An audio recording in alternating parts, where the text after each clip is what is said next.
Roquinho desses tempos, mas eu já fui o Agostinho do quartel. E levei esse Agostinho para a Massey Ferguson do Brasil, em São Paulo, quando eu descobri o mundo. Às vezes rock, mas agora é o Roquinho, eu acrescentaria como sobrenome, Roquinho de Campo Limpo, o que me honra muito. Eu comecei a ter prazer em administrar solenidades ainda quando Campo Limpo era um bairro empoeirado de Jundiaí. Antes da CRUP, nós tínhamos um barzinho muito modesto, e nós fazíamos já muitas atividades filantrópicas. E eu era o agitador social. Imagine, com 16 anos, 17 anos, eu já gostava de organizar, estruturar, planejar, e fazíamos acontecimentos, eventos que ainda estão na memória de muitos campolimpenses. Foi aí que eu comecei a gostar e a trilhar esses caminhos da organização, do planejamento, da apresentação, do cerimonial, e, guardadas as proporções, eu sempre me desincumbi satisfatoriamente. Ah, é verdade, o tio Geraldo trouxe. O tio Geraldo foi o meu incentivador. Geraldo Bento da Silva. Uma figura de destaque em Campo Limpo. Campo Limpo, bairro de Jundiaí. Eu cheguei em Campo Limpo em 1956, com papai, mamãe, meu irmão e o Mimoso. O Mimoso era o cachorrinho de estimação. E esse tio Geraldo era músico, ferroviário, esportista, uma figura. Foi ele. Eu devo ao tio Geraldo essa minha caminhada de 50 anos fazendo burocracia. A melhor delas, com seriedade, nobreza, gosto, prazer e muita ternura. O tio Geraldo, é interessante documentar, né? O tio Geraldo que fez o convite para que eu fosse para uma reunião de cavalheiros, pessoas idosas, para ser alguém que estaria no diretório do Partido Social Progressista do Dr. Adhemar. Isso em 1963, janeiro de 63. E lá fui eu, com o tio Geraldo. E de lá eu saí secretário do partido. Eu tinha saído recentemente do quartel e vi o mundo de outra maneira, a comunidade de outra maneira. Foi aí que eu comecei a gostar da coisa pública, dos partidos, dos políticos, com todas as mazelas e pecadinhos. Então, a classe que nós precisamos prestigiar, puxar a orelha, mas prestigiar. Mas o tio Geraldo que fez esse lançamento, jogou o Roquinho, não é? Nessa arena, sem trocadilho com o partido. E certo dia eu estava com o prefeito Jorge Velasco e alguém de Campo Limpo, a Dirce de Campo Limpo, chegou e falou: Roquinho, nós vamos ao programa do Silvio Santos, 1970. O município começou em 65, só 5 anos, era o segundo prefeito.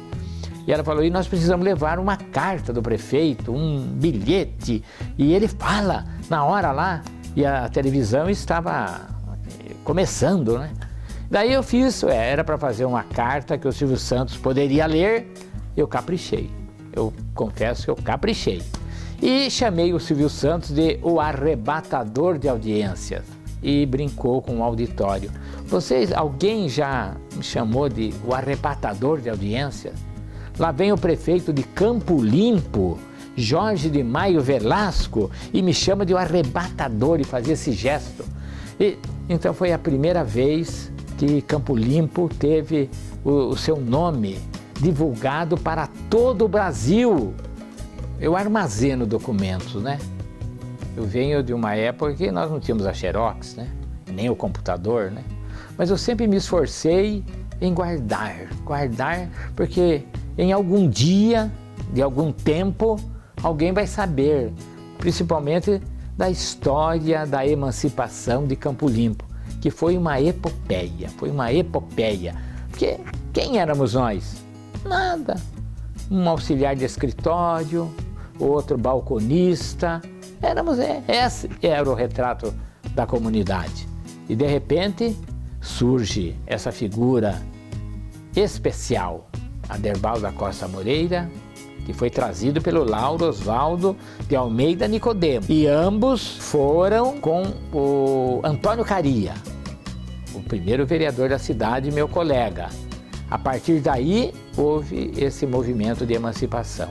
Então eu comecei a me preocupar com isso e fui armazenando, guardando. E hoje eu tenho essa missão de deixar para as poucas bibliotecas de Campo Limpo e para os amigos mais próximos um exemplar dessa ótica diferenciada. Bom, depois de 50 anos de caminhada pública, tem uma penca, né, de curiosidades, de coisas interessantes, eventos, viagens, mas uma delas é oportuno lembrar: o assassinato do prefeito Aderbal da Costa Moreira. Eu prometi para o Roquinho, quando deixamos o Araçá, lá de São Paulo. Aliás, eu fui com o Dr. Aguinaldo de Bastos. Eu fui de carona e voltei em um dos 10 ônibus que a CRUP colocou à disposição para o cortejo fúnebre. Ao deixar o Araçá, eu disse o seguinte: eu vou cair fora. Esse negócio de política, prefeitura, que não é possível, né? O senhor Aderbal foi uma figura. Presidente da Arcesp, um líder dos caixeiros viajantes do Brasil, gerente comercial da Santa Marina, que já era do grupo francês Saint-Gobain, um dos mais importantes do planeta, e vem encontrar a morte tragicamente, trabalhando em seu gabinete, sonhando com Campo Limpo, divulgando Campo Limpo, planejando Campo Limpo. O senhor Aderbal foi uma figura indescritível. E essa morte trágica fez com que eu desejasse abandonar tudo. Depois, falei, mas o que vai adiantar? Eu preciso estar no meio para ver se eu ajudo outros que não sofram desse mal, dessa tragédia. E quis o destino. Eu não estava com o ex-prefeito Michiaro Tanaka, meu colega de vereança, amigo pessoal, porque eu sempre estive com o Pardal, com o Alcebiades Grandizoli, e o Tanaka foi se aninhar com o grupo do Dr. José Roberto de Assis. Então, eu nem imaginava que eu continuaria e veria, mais uma vez, outro prefeito de Campo Limpo ser assassinado.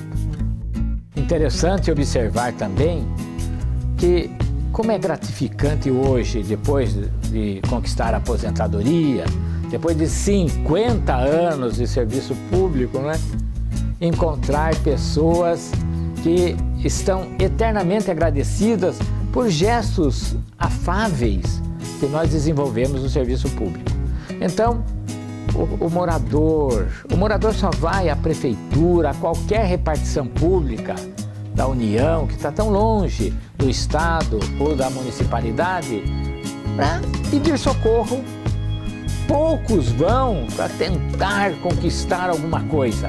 A grande maioria vai porque precisa da máquina administrativa para resolver problemas administrativos. E se encontrar o servidor mal-humorado, distante dos probleminhas da periferia, claro que ele vai sair de lá magoado, chateado, revoltado, irado. Então, nós também precisamos pensar nisso. O morador é tudo para nós. O habitante é tudo para nós. A comunidade é tudo para nós. É lá na comunidade que estão os verdadeiros patriotas, no anonimato, sofrendo esse dia a dia, essas filas intermináveis, esse pouco caso de meia dúzia. Então, eles é que representam o espírito da brasilidade.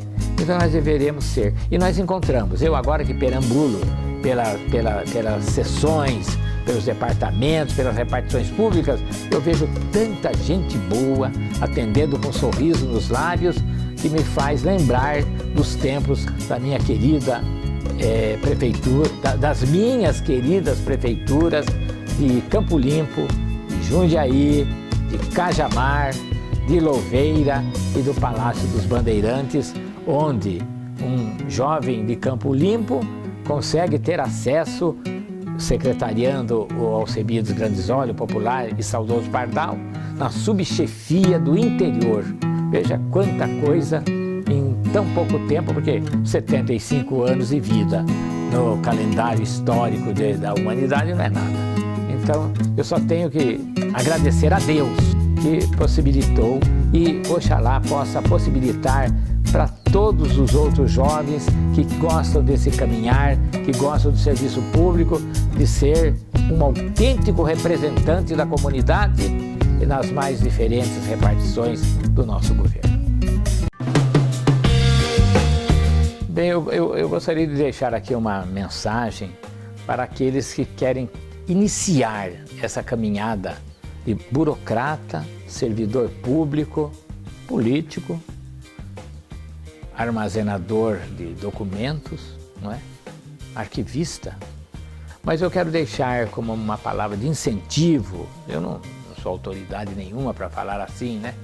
Mas que gostem, não adianta apenas prestar aquele concurso público, não é?